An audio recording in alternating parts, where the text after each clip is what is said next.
ಚೈಲ್ಡಿ ಒಂದು ಊರಲ್ಲಿ 2 ಫ್ರೆಂಡ್ಸ್ ಅಂದ್ರೆ ಬೆಕ್ಕು 2 ಇತ್ತು.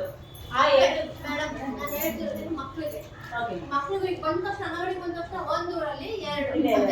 ಹಾಯ್ ಮಕ್ಳೇ. ಹಾಯ್. ನಮಸ್ಕಾರ, ನನ್ನ ಹೆಸರು ವೇಣಿ ಅಂತ.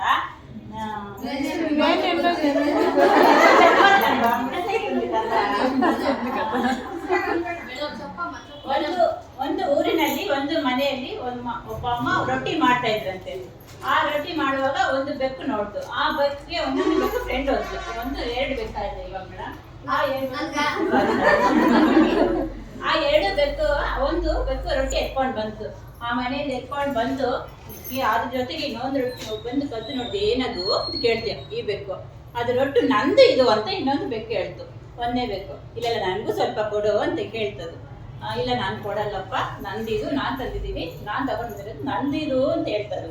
ಇಲ್ಲಪ್ಪ ನನಗೆ ಇವಾಗ ಇದ್ದು ಜಗಳ ಮಾಡ್ಕೊಂಡು ನೋಡ್ತಾ ಒಂದು ಮರದಲ್ಲಿ ಒಂದು ಕೋತಿ ನೋಡ್ತಾ ಇತ್ತು. ಇದೆಲ್ಲ ಜಗಳ ಮಾಡ್ತಾ ಇರೋದು. ಆವಾಗ ಅದು ಮರೆಯಿಂದ ಎತ್ಕೊಂಡು ಬಂದು ಏನು ನಿಮ್ಮದು ಒಂದು ವಿಚಾರ ಹೇಳಿ ನನಗೆ ಒಂದು ಸ್ವಲ್ಪ ಅಂತ ಕೇಳ್ತದೆ.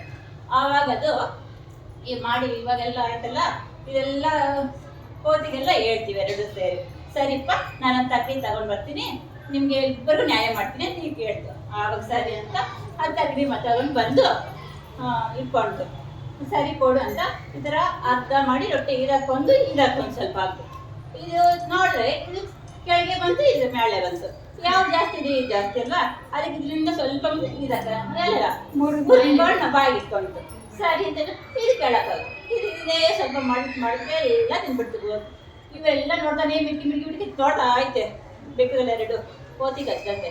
ಅದು ನೋಡ್ರಿ ಇದೇನಪ್ಪ ಕತೆ, ನಾನು ಎತ್ಕೊಂಡ್ಬಂದು ಇದು ತಿನ್ಬಿಡ್ತಲ್ಲ, ಇದು ನಮ್ಮಿಬ್ರು ಜಗಳ ಮಾಡಿಕೊಂಡು ಅವನಿಗೆ ಬಿತ್ತಲ್ಲ ಅಂತ ಇದು 2 ಒಂದೇ ಸೇರಿ ಮಂಗನ ಕೈ ಹೋಗಿ ಹೊಡೆದು ಗೊತ್ತಾಯ್ತು. ಮಂಗ ಏನು ಮಾಡ್ತು, ಇದು ನನ್ನ ಹೊಡ್ಬಿಡ್ತಂತ ಜಿಗಿದು ಹೋಗ್ಬಿಟ್ಟು